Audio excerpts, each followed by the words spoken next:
당한 사람한테는 멍청하다, 답답하다, 당해도 싸다 이런 소리를 퍼붓더라고요. 비난의 화살이 왜 그쪽으로 향하는지 너무 어처구니가 없었지만 안타깝게도 저는 이런 상황을 결혼 초에도 겪어봤었고요. 그리고 최근에도 또 한 번 겪어봤어야 했습니다. 이번에는 상대는 달랐지만 원인은 똑같았거든요. 저는 결혼할 때부터 내 집 마련 때문에 가슴 한켠이 늘 쓰렸습니다. 저희가 신혼생활 중에 전세금을 몽땅 날려버려야 했거든요. 얼마나 막막하고 쓰라리던지 물 한 모금이 안 넘어간다는 게 무슨 말인지 알겠더라고요. 근데 주변에서는 우리 부부에게 뭐라 하고 무시하고 조롱하는 사람들까지 있었죠. 그런 험한 꼴을 그 기간에 몰아서 당하다 보니 그때부터 저희 부부에겐 한 가지 목표가 생겼어요. 번듯한 집을 꼭 마련하자는 것이었죠. 마치 험난한 전선을 뚫고 건너온 전우회 같은 기분까지 들면서 남편과 저는 무척이나 열심히 살았습니다. 열심이라는 말로 표현이 안 될 정도였고 지독하다는 말이 더 맞을 것 같네요. 그렇게 남은 대출 다 갚아나갔고 기나긴 터널에서 조금씩 볕이 드는 출구로 저희 부부는 한 걸음 한 걸음씩 느리지만 열심히 나아가고 있었죠. 우리 꼭 돈 모아서 번듯한 집 한 채 마련하자. 그리고 나 내일부터 퇴근하고 나서 근처 고깃집에서 아르바이트 하기로 했어. 하루라도 젊을 때 투잡하면서 돈 벌어야지. 남편은 회사를 퇴근하고 고깃집으로 출근해서 돈을 벌었어요. 저도 직장을 다녀와서 프리랜서 알바를 하며 열심히 돈을 모으려고 노력했어요. 평일은 평일대로, 주말은 주말대로 돈 버는 데만 집중해서 살았던 것 같아요. 아무래도 번듯한 집 한 채가 없으니 자연스럽게 아이 생각도 하지 못했죠. 그리고 저희 먹고 사느라 정신이 없어서요. 이런 상황을 시어머니도 뻔히 알면서 저를 볼 때마다 아이 얘기를 하시더라고요. 그래도 아이 하나 낳아야지. 내가 아들이 또 있는 것도 아니고 쟤 하나인데 대를 끊기게 할 수는 없잖니. 어머니도 아시다시피 저희 지금 돈 버느라 정신 없어요. 둘이서 2년 동안 모은 돈 한 번에 날리고 그거 다시 버느라고 잠도 줄여가면서 투잡 뛰고 있잖아요. 이런 상황에서 저 애 가지면 일도 못하고 그런 저희 답 없어요. 당장 길거리에 나 앉아야 돼요. 알지. 그래도 우선 가져봐라. 그럼 내가 봐주기도 하고 집도 하나 해줄게. 응? 그러니까 우선 하나만 낳아봐. 낳기만 하면 내가 집 해준다니까. 매번 아이 낳으라는 말씀을 하셨지만 저는 생각이 없었어요. 이런 상황에서 어떻게 키우나 막막했거든요. 하지만 남편은 시간이 지날수록 아이 생각이 나긴 했나 봐요. 하루는 저를 설득하더라고요. 그런데 나도 예전에는 당장 먹고 사느라 정신이 없어서 아이 갖고 싶다는 생각을 안 했는데 요즘 애들을 보면 그렇게 예쁘더라. 우리 우선 노력이라도 해볼까? 해봐서 안 되면 어쩔 수 없지만 아이 가질 수 있다면 나 갖고 싶어. 그리고 아이 가지면 엄마가 집도 해주신대잖아. 남편도 아이를 갖고 싶다 하고 시어머니도 애만 낳으면 집을 주시겠다고 저러시니 저도 흔들리더라고요. 우선 노력이라도 해보자는 마음이 있었어요. 그런데 생각보다 빠르게 아이가 생겼어요. 저는 얼떨떨했는데 남편이 너무 좋아하더라고요. 당장 말씀드린다는 거 우선 안정기 지나고 말씀드리자고 했어요. 좀 늦게 가진 아이라서 유산될 수도 있겠다 생각했거든요. 하지만 생각보다 뱃속에서 잘 자라더라고요. 그렇게 안정기가 지나게 되어서 시어머니한테 임신한 사실을 말씀드리러 갔었어요. 집 해주신다는 말씀이 생각이 나면서 저도 모르게 기대가 되었어요. 어머니, 저희 아이 생겼어요. 이제 안정기 들어와서 말씀드려요. 사실 임신 사실은 미리 알고 있었는데 제가 조금 늦은 나이에 아이를 갖게 돼서 걱정되더라고요. 그런데 이제는 잘 크고 있다는 소리 듣고 이렇게 어머니께 말씀드리러 왔어요. 잘했다, 잘했어. 그래, 자식도 없이 둘이서만 살면 나중에 외롭다. 우리 며느리 너무 예쁘다. 뭐 먹고 싶은 거는 없니? 입덧은 이럴 때 엄마가 잘 먹어야 뱃속에 있는 우리 손주도 잘 큰다. 먹고 싶은 거 있으면 다 해줄 테니 언제든 연락해라. 생각보다 너무 좋아하시는 모습에 저도 잘한 것 같다는 마음이 들었어요. 그래서 은근슬쩍 집 얘기를 해볼까 했는데 나중에 때가 되면 얘기하시겠지 생각했어요. 집 갖고 싶어서 아이 가진 것처럼 보일 것 같았거든요. 시어머니가 은근 본인 얘기하신 거는 지키는 편이라서 저도 별다른 얘기하지 않고 기다리고 있었어요. 언젠간 해주시겠지 생각하던 와중에 시어머니는 계속 몸이 안 좋다고 하시더라고요. 그래서 우선 근처 병원에 모시고 갔었는데 병원에서 소견서를 떼줄 테니 큰 병원에 가보라고 하더라고요. 너무 걱정스러운 마음에 제가 다 예약하고 같이 다녀왔어요. 검사가 얼마나 많은지 정밀검사부터 해서 이것저것 검사를 끝낸 후 결과를 들으러 갔는데 암이 많이 퍼진 상태라 하시더라고요. 저희 시어머니가 좀 정정하신 편이라 어디가 안 좋으실 거라는 생각은 하지 못했거든요. 그런데 시어머니도 저처럼 놀라신 것처럼 보였어요. 초기도 아니고 많이 진행된 상태라서 우선 치료를 해보자고는 했어요. 다행히 제가 안정기인 상태여서 시어머니가 암투병을 시작하실 때 챙겨드릴 수 있었어요. 저도 많이 놀라긴 했지만 시어머님 본인이 제일 힘드실 것 같았어요. 저희 시어머니는 아들 1명, 딸 1명 있어요. 사실 어떻게 보면 제일 이상적인 자녀들이죠. 그런데 시어머니 생각해주는 자식은 한 명도 없더라고요. 예전에 제가 성별을 알게 돼서 아들이라고 말씀드렸을 때 좋아하시면서도 엄마 마음 아는 건 딸밖에 없다 하셨거든요. 만약 1명 더 낳을 수 있으면 낳으라고도 하셨어요. 근데 시누이는 시어머니가 암투병하는 소식을 알았는데도 불구하고 찾아오지도 않고 전화 한 번 없었어요.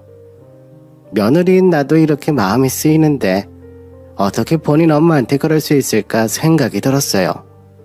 한 번은 저희 시어머니가 참다 못해 직접 연락을 하셨어요. 너는 엄마가 아프다는데 연락 한 번은 안 하냐? 네가 그러고도 딸이야. 엄마가 오늘 내일 할 수도 있는데 딸 자식 키워봐야 소용없다더니 내가 그걸 알 줄 어찌 알았겠냐? 엄마도 참 기다리면 내가 어련히 연락하겠지. 그리고 목소리 들어보니까 많이 아픈 것도 아닌 것 같네. 그 정도면 괜찮아. 요즘 내가 너무 바빠서 이서방이 이번에 승진하느라 일도 많아져서 나 혼자 애 키우고 있단 말이야. 남편이랑 애 챙기느라 정신 없으니 나도 엄마한테 연락하고 싶어도 매번 깜빡깜빡 하는 거야. 심지어 이번에 학부모 모임에서 내가 뭘 맡게 됐잖아. 내가 해야 된다나. 그래서 그거 하느라 정신이 없었어. 다음에 남편이랑 한번 갈 테니까 푹 쉬고 있어요. 엄마, 나 지금 전화 들어온다. 끊어요. 시어머니는 계속 신우의 연락을 기다렸어요. 하지만 한 번도 신우가 먼저 연락한 적은 없었어요. 그럴 때마다 저한테 자식 낳아도 소용없다고 하시더라고요. 저한테는 딸이 있어야 한다고 하시더니 한편으로는 측은한 마음이 일었어요. 그래서 저라도 시어머니를 챙겨야 할 것 같아서 몸이 무거워지는 와중에도 회사 다니면서 신경을 썼어요. 저녁이나 주말에 시어머님 댁 가서 부족한 건 없는지 혹시 몸은 어떠신지 물어보면서 챙겨드렸어요. 정말 하루가 어떻게 지나가는지 몰랐던 것 같아요. 자식들보다 제가 더 많이 연락하고 챙겨드렸으니까요. 그리고 제가 시어머니 챙기느라 자주 집에 방문하니 시어머니랑 자주 어울리시는 분들이 칭찬을 많이 해주셨어요. 아유, 며느리가 또 왔네. 얼굴도 예쁜데 아주 행동하는 것도 예뻐 죽겠어. 너무 부러워. 심이 아프다고 챙겨주는 건 이 집 며느리밖에 없네. 우리 집 며느리는 내가 그렇게 많이 챙겨줬는데도 불구하고 나 아플 때 연락 한 번 없더라. 심지어 내가 직접 전화해서 몸 아프다 얘기했는데도 빨리 병원 가세요가 끝이더라. 근데 이 집은 무슨 복이길래 며느리가 이렇게까지 챙겨줘. 이번에 임신한 며느리가 병원까지 데려다 줬다며 자기는 진짜 며느리한테 잘해야 돼. 요즘 이런 며느리가 없어. 제가 이렇게 챙겨드리는 모습에 시어머니와 같이 어울리시는 분들이 부럽다고 많이 말씀하셨어요. 그러니 저희 시어머니도 괜히 기분이 으쓱하셨나봐요. 저한테 따로 고맙다는 말씀도 하셨어요. 자식 새끼들은 내가 아프든지 말든지 신경도 안 쓰는데 너라도 이렇게 날 챙겨주니 고맙다. 몸도 무거워서 움직이는 것도 힘들 텐데 직장 다니느라 저녁에는 나 챙기느라 힘들지. 그래도 네가 우리 집에 자주 있으니 우리 아들도 얼굴 자주 볼 수 있어서 내가 너한테 항상 고마운 마음뿐이야. 그래도 며느리인 제가 챙겨드려야죠. 어머니 아프지 말고 오래오래 사실 생각만 하세요. 암 걸려도 잘 이겨내시는 분들 많고 몇 달밖에 못 산다고 하는 분들 중에도 몇 년 이상 사신 분들도 있으니 포기하지 마세요. 그리고 손주 태어나면 안아보셔야죠. 제가 아이 안 낳으려고 한 거 시어머니가 대이어야 한다고 해서 가진 거니까 저희 아이도 보셔야 하니 조금만 더 힘내세요. 말이라도 고맙다. 내가 너 아이 가지면 집 해준다고 해놓고 여태 약속을 못 지켰다. 내가 안 지키려고 한 게 아니야. 처음에는 내가 너희한테 돈을 보태줄까 하다가 그냥 내가 살고 있는 집 주는 게 좋을 것 같다 생각이 들었다. 지금이야 내가 살고 있긴 하지만 이 집 명의를 너희 부부로 해줄 테니 나중에 나 죽고 나면 너희가 살든지 팔아서 다른 집을 사든지 해라. 내가 해줄 수 있는 게 이것뿐이야. 그리고 네가 꼬박꼬박 보내준 용돈 그 30만 원도 내가 잘 모아놨어. 혹시나 병원비 할 때 돈 부족하면 쓰렴. 나 혼자 쓸 곳이 없어서 모아둔 건데 이렇게 요긴하게 쓸 곳이 생길 줄은 몰랐다. 그렇게 시어머니가 살고 계신 집을 저희 부부 명의로 바꾸게 됐어요. 이렇게 집을 받게 될 줄은 몰랐는데 기분이 얼떨떨하더라고요. 남편도 그런 기분이었나 봐요. 사실 시어머니가 모아둔 돈이 없었으면 저희도 정말 막막했을 거예요. 치료비가 적지 않게 들더라고요. 그래도 이것저것 해드리고 싶은 마음이 있었는데 돈 때문에 못 해드리면 너무 속상할 것 같았거든요. 다행히 돈 걱정 없이 받을 수 있는 치료도 다 진행했어요. 이런 얘기를 남편한테도 했었어요. 신우는 본인 엄마한테 연락을 잘 안 하는 것 같은데 저희 남편이랑은 통화를 자주 하더라고요. 그러면서 저희 남편이 이번에 시어머니 집을 받게 된 사실을 얘기하게 됐어요. 그러면서 이제 본인도 집이 생겼다는 자랑을 했어요. 솔직히 저는 그런 얘기를 왜 하냐 했거든요. 그래도 뭐 숨길 수 있는 일도 아니니 별다른 말은 하지 않았어요. 그런데 이렇게 저희가 시어머니 집을 받게 된 사실을 알게 된 신우가 바로 시어머니 집으로 찾아오더라고요. 사실 시어머니 아프고 처음 오는 거라 시어머님도 내심 반가우셨나봐요. 그러면서 저한테 이제는 본인이 엄마 병간호를 하겠다 했어요. 사실 듣던 중 반가운 말이었어요. 옳게 여태 고생 많았어. 이제 우리 엄마는 내가 챙길 테니까 이제 태교에만 신경 써. 이제 막달이라 언제 애 나올지도 모르잖아. 이제라도 내가 우리 엄마 신경 쓸 테니까 걱정 마. 제가 임산부가 아니었다면 계속 시어머니 병간호를 맡았을 텐데 저도 이제 막달에 들어서면서 많이 힘들었어요. 하지만 시어머니한테 티를 내진 못했거든요. 만약 내가 출산하러 병원에 가면 시어머니는 누가 챙겨야 하나 고민이 많이 있었어요. 그래서 따로 사람을 알아보기도 했었거든요. 그런데 어떻게 사람을 붙여서 병간호를 해야 하나 걱정이 됐어요. 근데 신우가 지금부터라도 병간호를 해주겠다 해서 얼마나 마음이 편했는지 몰라요. 솔직히 다른 사람들보다는 가족이 챙겨주는 게 서로 좋잖아요. 그렇게 저는 막달에는 거의 집에서 뒹굴거리면서 쉬었어요. 다들 애 태어나기 전에 즐기라고 하더라고요. 그런데 시어머니가 아프셨다 보니 제가 쉴 수가 없었어요. 하지만 신우가 병간호를 맡게 되면서 저한테는 여유가 생겼죠. 그렇게 지내는 중에 신우한테 연락이 왔어요. 엄마 상태가 갑자기 안 좋아졌어. 그래서 지금 병원에 왔거든? 근데 입원해야 한다고 하시네. 내가 급하게 나오느라 카드를 못 갖고 나오기도 했는데 혹시 돈 좀 보내줄 수 있어? 그리고 따로 병원비 모아놓은 거 있어? 이젠 내가 엄마 케어해야 하니까 그런 거 있으면 나한테 좀 보내줘. 우선 입원 수속 먼저 해야 하니까 그 돈 먼저 입금해줘. 병원비 얘기를 하길래 예전에 시어머니가 저한테 돈 모은 거라고 하면서 주신 게 있거든요. 그래서 그걸 신우한테 보내줬어요. 저도 병원비 정산해봐서 적지 않은 돈들이 필요하다는 걸 알고 있었거든요. 다행히 갖고 있는 돈이 적지 않아서 많이 보내드릴 수 있었어요. 그런데 갑자기 시어머니가 입원했다 하시니 상태가 많이 안 좋아져서 그런가 라는 생각에 신경이 많이 쓰였어요. 그리고 걱정도 많이 되더라고요. 저는 오늘 내일 애가 나올 것 같아서 병원에 있느라 저 대신 남편이 시어머니를 보러 다녔어요. 그런데 남편한테도 제 얘기를 많이 했다고 하더라고요. 본인 몸 아프신 상황인데도 태어날 손주는 어떤지, 며느리 몸은 어떤지 많이 물어보셨다고 해요. 그 얘기를 들으니 눈물이 핑 돌았어요. 저도 처음에는 시어머니 잔소리가 너무 듣기 싫었는데 병간호 하면서 자주 챙겨드리고 그러니 정이 많이 들었었나 봐요. 그런데 신우는 시어머니가 계속 저만 찾으니 그게 너무 싫었나 봐요. 남편한테 제가 시어머니를 홀려놔서 집도 받았다는 식으로 얘기를 했더라고요. 자식들이 해야 할 일들을 며느리인 내가 해줬는데 고맙다는 말은커녕 오히려 제가 예쁨 받는 걸 싫어했어요.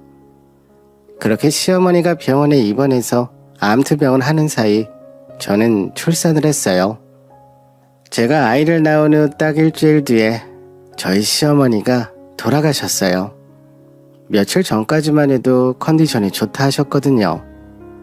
이번에 하는 치료가 잘 맞으시나 보다 생각하고 안심하고 있었는데 저도 아이 낳은 지 얼마 안 되기도 하고 몸을 제대로 풀지도 못했어요. 그래도 시어머니 마지막 가는 길에는 제가 있어야 할 것 같았어요. 그래서 남은 산후조림 기간도 포기하고 장례식장 가서 자리를 지켰어요. 아이 낳은 지 얼마 안 되어 몸이 많이 불편했지만 그래도 조문객들 분들께 안내도 하고 이것저것 챙겨드렸어요. 그동안 어머님이 제 칭찬을 주변에 많이 하신 것 같더라고요. 오시는 분들마다 제 손을 잡고 장하다, 대단하다, 고맙다는 이야기를 정말 자주 들었습니다. 물론 제 옆에는 남편과 신우도 있었고요. 그리고는 딱 하루가 지났는데 장례식장 분위기가 점점 이상하게 흘러가는 것 같더라고요. 아이랑 같이 빈소에 있으면 아이도 힘들 것 같아서 친정 부모님께 아이 맡기고 저만 왔다 갔다 하면서 시어머니 빈소를 지켰어요. 그런데 시어머니랑 그렇게 각별하지도 않았던 신우가 장례식장에서 그렇게 난리를 치면서 울더라고요. 솔직히 너무 오버하는 거 아닌가 라는 생각이 들 정도였어요. 막 땅을 치고 미친 사람처럼 우는데 와주신 조문객분들도 어찌할 바를 몰라 하시더라고요. 심지어 준비해둔 음식도 드시지 않고 바로바로 나갈 정도였으니 너무 이상하긴 했죠. 목소리는 어찌나 큰지 장례식장 주차장에서부터 신우 울음소리가 들릴 정도였습니다.